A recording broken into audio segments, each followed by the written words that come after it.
मैं श्रीमद् भागवत गीता के द्वितीय अध्याय का शुरुआत से वर्णन कर रहा हूँ। जब अर्जुन को मोह उत्पन्न हो जाता है, युद्ध करने से इनकार कर देते हैं,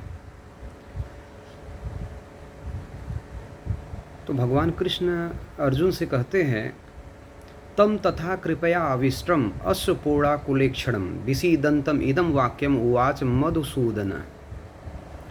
इस प्रकार करुणा से व्याप्त, आंसुओं से पूर्ण व्याकुल नेत्र वाले, शोक युक्त अर्जुन को मधुसूदन यानी भगवान कृष्ण ने यह वचन कहा। उन्होंने कहा, कुतः त्वाम कस्मरिलम विस्मय समुपस्थितम अनार्यम जुष्टम अस्वर्गम अकीर्तिकरम अर्जुन। हे अर्जुन, तुम्हें इस समय में युद्ध के मैदान में यह किस प्रकार से तुम्हें मोह उत्पन्न हो गया? असमय, यह उचित समय नहीं है और यह श्रेष्ठ पुरुषों के द्वारा आचरण में लाने वाली बात नहीं है। श्रेष्ठ पुरुष युद्ध के मैदान में जब सेना आमने सामने है, तुम्हें अपने पराक्रम को दिखाना, अपने कर्म को करना है, तो तुम्हें कैसा मोह उत्पन्न हो गया? यह स्वर्ग की प्राप्ति इससे नहीं हो सकती है, यह स्वर्ग का रास्ता प्राप्त करने वाला नहीं है और इससे तुम्हारी कीर्ति भी अपयश होने वाली, इससे तुम्हें कीर्ति यानी यश मिलने वाला नहीं है। तो यह कैसा मोह तुम्हें इस समय उत्पन्न हो गया है? फिर भगवान कृष्ण अर्जुन से कहते, क्लैब्यम मां अस्मगम पार्थ न एतत् त्वयि उपपद्यते क्षुद्रम हृदय दौर्बल्यम त्यक्त्वा उत्तिष्ठ परंतपः। हे अर्जुन, इस समय कायरता को प्राप्त मत हो, यह उचित नहीं है। हे परंतप, हृदय की तुच्छ दुर्बलता को त्याग करके युद्ध के लिए खड़े हो जाओ। यह पराक्रम दिखाने का समय है, इस समय यह मोह उचित नहीं है। तब अर्जुन भगवान कृष्ण से कहते हैं कि कथम भीष्मम अहम सखे द्रोड़म च मधुसूदन ईशुभि प्रतियोत्स्यामि पूजार्यो अरिसूदन।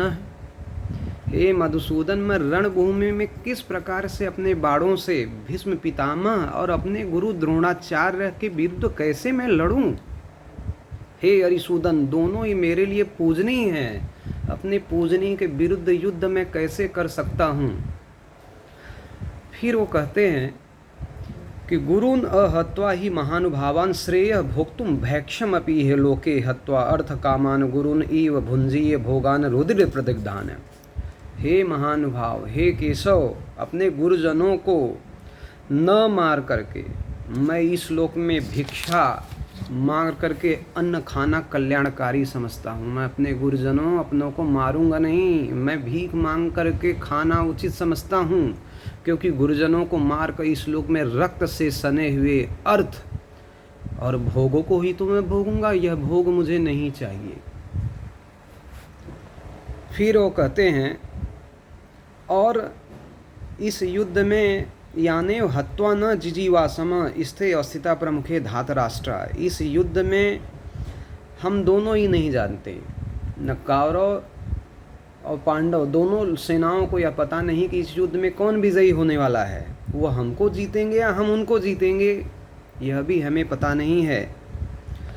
और जिनको हम मार कर जीना चाहते धृतराष्ट्र के पुत्र, वह भी तो मेरे अपने ही हैं जो हमारे सामने मुकाबले में खड़े हैं, तो मैं उनके विरुद्ध युद्ध कैसे कर सकता हूँ?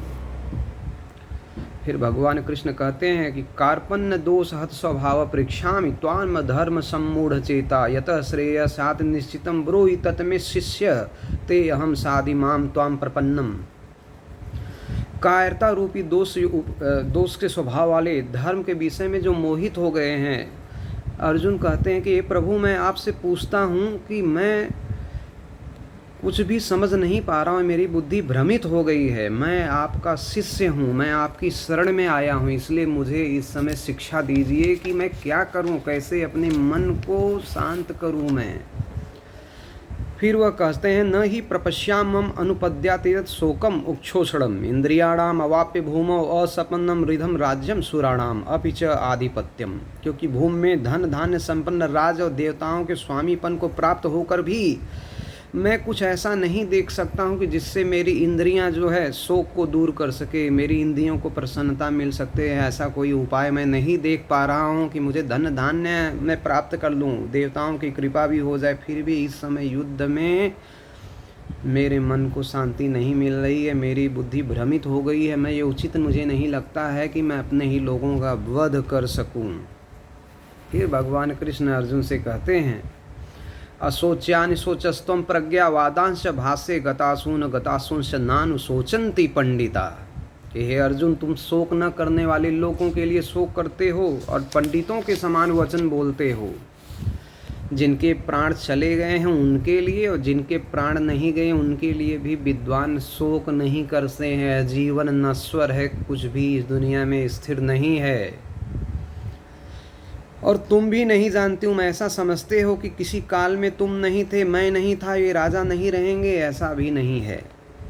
देहिनो अस्मिन यथा देहे कौमारम यौवनम जरा तथा देहांतर प्राप्ति धीरस्तत्र न मोह्यत। जैसे जीवात्मा के इस देह में बालकपन, जवानी और वृद्धावस्था आता रहता है, उसके बाद मृत्यु आती है, वैसे ही क्या करती है आत्मा भी एक शरीर को छोड़ करके नवीन शरीर को धारण करती है।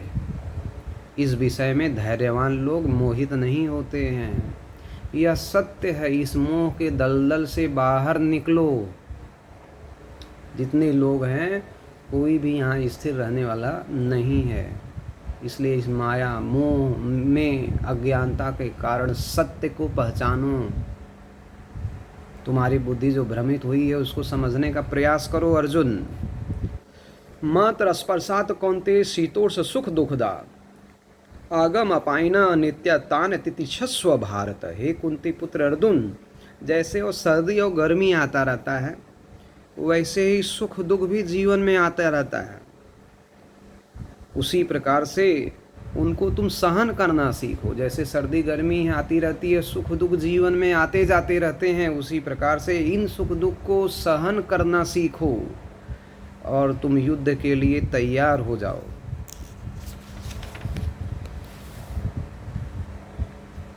क्योंकि जो श्रेष्ठ पुरुष होते हैं सुख दुख को समान समझते हैं। धैर्यवान पुरुष इससे व्याकुल नहीं होते हैं। यह मोक्ष के लिए योग्य नहीं है, इससे तुम्हें मोक्ष नहीं मिलेगा। धैर्यवान व्यक्ति इन बातों में नहीं पड़ते हैं, इसमें मोह नहीं करते हैं।